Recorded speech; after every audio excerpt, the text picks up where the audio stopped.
रासा international school की तरफ से आप सभी का इस वीडियो में स्वागत है।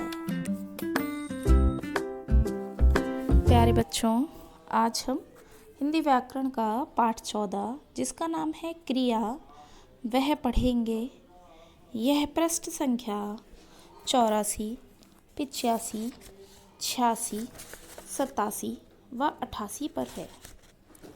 तो आइए शुरू करते हैं पाठ 14 क्रिया। क्रिया शब्द का सामान्य अर्थ कार्य करना या कार्य का होना होता है। क्रिया का सामान्य अर्थ क्या होता है? क्रिया का सामान्य अर्थ होता है कार्य करना या कार्य का होना। निम्नलिखित वाक्यों को ध्यानपूर्वक पढ़िए, सोचिए और समझिए। यहाँ कुछ वाक्य दिए गए हैं, उनको पढ़कर समझते हैं। कार चलती है, सिपाही चौराहे पर खड़ा है, बंदर नाच रहा है। ऊपर 3 वाक्य दिए गए हैं जिनमें रंगीन छपे शब्द चलती है, खड़ा है तथा नाच रहा है किसी न किसी कार्य का या घटना के होने का या किए जाने का बोध करवाते हैं। यदि ये शब्द ना हो तो वाक्य अधूरे हैं। ऐसे शब्दों को क्रिया कहते हैं। ऐसे शब्दों को क्या कहते हैं? क्रिया कहते हैं। जैसे सुनील स्कूल गया, सुनील स्कूल गया। राखी पुस्तक पढ़ती है, पिताजी खाना खा रहे हैं, बिमला कब आएगी। ऊपर लिखे चारों उदाहरणों में गया, पढ़ती है, खा रहे हैं और आएगी ये क्रिया शब्द हैं, क्योंकि इनके द्वारा काम का बोध हो रहा है। अब यहाँ पर हम पढ़ते हैं क्रिया की परिभाषा। क्रिया किसे कहते हैं? आइए पढ़कर समझते हैं। जिन शब्दों से किसी काम के करने या होने का बोध हो उसे क्रिया कहते हैं। जैसा कि हमने क्रिया का सामान्य अर्थ पढ़ा था अभी, कार्य करना या कार्य का होना, तो वही उसी के आधार पर ये परिभाषा बनी है क्रिया की। जिन शब्दों से किसी काम के करने या होने का बोध हो उसे क्रिया कहते हैं। क्रिया 2 प्रकार की होती हैं। कौन कौन सी होती हैं? क्रिया 2 प्रकार से होती हैं, कार्य का होना या कार्य करना। कार्य का होना या कार्य का करना। होना अर्थात जो प्रकृति के द्वारा होता है, अपने आप होता है, या हम कह सकते हैं अपने आप होने वाली क्रिया या की जाने वाली क्रिया। तो अपने आप होने वाली क्रिया कौन कौन सी हो सकती है? सूर्य का उदय होना, आंधी आना, बारिश होना, बादल गरजना, यह सब क्या है? अपने आप होने वाली क्रियाएं हैं। अब कार्य करना जो की जाने वाली क्रिया हैं, जैसे खाना पकाना, पुस्तक पढ़ना और खेलना, उठना, जागना, बैठना, चलना, ये सब क्या है? की जाने वाली क्रिया जो आपके द्वारा की जाती हैं। और होने कार्य का होना यानी अपने आप होने वाली क्रियाएं, जैसे सूरज का उदय होना, आंधी आना, बारिश होना और बादल गरजना। ठीक है, ये सब क्या है? कार्य का होना है। और ये कार्य का करना क्या है? खाना पकाना, पुस्तक पढ़ना, खेलना, लिखना, बैठना, ये सब क्या है? अपने की जाने वाली क्रिया हैं। अब उसके बाद है धातु। क्रिया का मूल रूप धातु कहलाता है। धातु क्या होता है? क्रिया का मूल रूप धातु कहलाता है। धातु क्या होता है? क्रिया का मूल रूप होता है धातु। जैसे लिख, पढ़, जा, खा, पा, गा, ये सब क्या है? इन्हीं से क्रियाएं बनती हैं। जैसे लिख से बनती है लिखना या लिखता, लिखेगा। पढ़ से बनती है पढ़ता, पढ़ेगा, पढ़ा। जा से बनती है जाना, जाएगा, जाता। खा से बनती है खाता, खाया, खाएगा। इसी प्रकार ये धातु रूप से ही क्रियाएं बनती हैं। क्रिया के भेद। अब हम पढ़ते हैं यहाँ पर क्रिया के भेद। क्रिया के कर्म के आधार पर क्रिया के भेद। कर्म के आधार पर क्रिया के भेद। कर्म के आधार पर क्रिया के 2 भेद होते हैं, सकर्मक क्रिया और अकर्मक क्रिया। कर्म के आधार पर क्रिया के कितने भेद होते हैं? 2 होते हैं, सकर्मक क्रिया और अकर्मक क्रिया। आइए सबसे पहले पढ़ते हैं सकर्मक क्रिया। सकर्मक क्रिया क्या होती है? जिस क्रिया के व्यापार का फल सीधा कर्म पर पड़ता है उसे सकर्मक क्रिया कहते हैं। जिस क्रिया के व्यापार का फल सीधा कर्म पर पड़ता है उसे सकर्मक क्रिया कहते हैं। जैसे रीना गीता पढ़ती है, शिकारी हिरण को मारता है। तो पहले वाक्य में पढ़ती है क्रिया का फल गीता पर पड़ रहा है, दूसरे वाक्य में मारता है क्रिया का फल किस पे पड़ रहा है, हिरण पर पड़ रहा है। इसलिए ये कैसी क्रिया है, यह सकर्मक क्रियाएं हैं। अब सकर्मक क्रिया के भी उपभेद होते हैं। सकर्मक क्रिया के भी उपभेद होते हैं। सकर्मक क्रिया के कितने उपभेद होते हैं, 2 उपभेद होते हैं। कितने होते हैं, 2 उपभेद होते हैं। एक कर्मक क्रिया और द्विकर्मक क्रिया। जैसा कि नाम से पता चल रहा है, एक कर्म होना और 2 कर्म होना।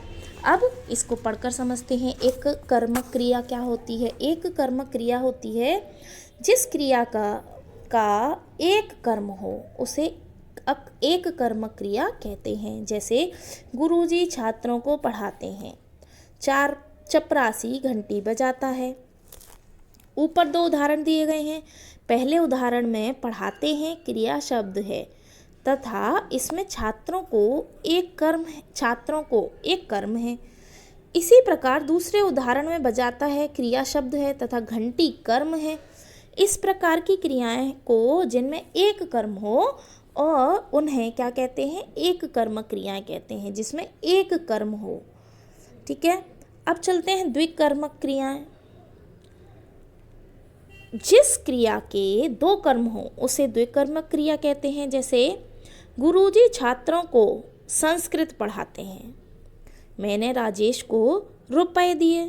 तो ऊपर जो 2 उदाहरण दिए गए हैं, पहले उदाहरण में पढ़ाते हैं क्रिया है, इनमें छात्रों को तथा संस्कृत क्या है, छात्रों को पढ़ाते हैं और संस्कृत, तो ये 2 कर्म हो गए।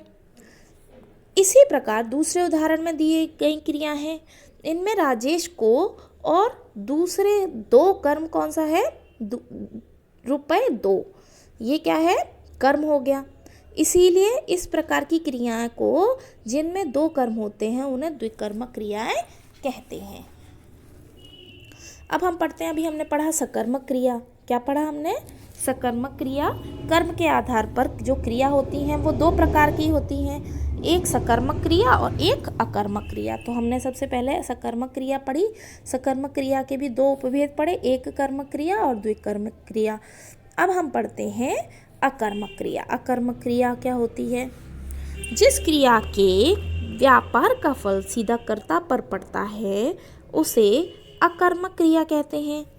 किस पर पड़ता है, सीधा फल कर्ता पर पड़ता है, उसे क्या कहते हैं, अकर्मक क्रिया कहते हैं। जैसे राजू हंसता है, अभिषेक सोता है। तो ये क्या है, इसका फल जो है कर्ता पर पड़ रहा है। कौन सो रहा है, कर्ता कौन है यहाँ पर, अभिषेक। कौन हंस रहा है, राजू। तो इसमें क्या है, इसका सीधा फल किस पर पड़ रहा है, कर्ता पर पड़ रहा है, इसीलिए यह अकर्मक क्रिया है। अकर्मक और सकर्मक क्रियाओं की तालिका। यहाँ पर कुछ अकर्मक क्रियाओं की से सकर्मक किस प्रकार बनती हैं उनकी तालिका दी गई है, कोई एक सूची दी गई है। आइए उनको पढ़ते हैं। यहाँ पर धातु भी दिया गया है। धातु किस प्रकार है, क्रिया का मूल रूप धातु कहलाता है, तो क्रिया का मूल रूप भी दिया गया है। आइए पढ़कर समझते हैं। सबसे पहले है सुन, तो अकर्मक क्रिया क्या हो जाएगी, सुनना, और सकर्मक क्या हो जाएगी, सुनाना। जग धातु है, जगना अकर्मक क्रिया है और सकर्मक क्रिया हो जाएगी जगाना। उड़ धातु है और उड़ना अकर्मक क्रिया है और उड़ाना सकर्मक क्रिया हो गई। मर धातु है और मरना अकर्मक क्रिया है और मारना सकर्मक क्रिया है। ऐसे ही उठ धातु है, धातु का उठना अकर्मक क्रिया हो जाएगा और उठाना सकर्मक क्रिया हो गया। पिस का धातु पिस हो गया और अकर्मक क्रिया क्या हो गया, पिसना, और सकर्मक क्रिया क्या हो गई, पिसाना। खेल का अकर्मक क्या होगा, खेलना, और सकर्मक क्या होगा, खिलाना। ऐसे ही धातु है हार, तो अकर्मक क्रिया क्या हो जाएगी इसकी, हारना, और सकर्मक क्या होगी, हराना। इसी प्रकार धातु है उवल, तो अकर्मक क्रिया इसकी हो गई उवलना और सकर्मक हो गई उवालना। अकर्मक और सकर्मक क्रिया की पहचान। अकर्मक और सकर्मक क्रिया की हम किस प्रकार पहचान करते हैं? अकर्मक और सकर्मक क्रिया की पहचान करना अत्यंत सरल होता है, बहुत सरल होता है। किस प्रकार हम पहचान कर सकते हैं कि वह क्रिया अकर्मक है या सकर्मक है? तो उसे पहचानना बहुत सरल होता है। इसकी पहचान करने के लिए वाक्य की क्रिया से पहले क्या लगाकर प्रश्न करना चाहिए। यदि अगर हमें इसकी पहचान करनी है तो यदि हम वाक्य में क्या लगाकर प्रश्न करते हैं तो हमें उसका उत्तर, यदि क्या के उत्तर में कोई संज्ञा शब्द आता है तो वह क्रिया सकर्मक क्रिया है, क्योंकि कर्म हुआ है उसमें, तो वह सकर्मक क्रिया है। परंतु यदि का के उत्तर में किसी संज्ञा की अपेक्षा नहीं होती या कोई संज्ञा नहीं होती आती है तो वह अकर्मक क्रिया कहलाती है।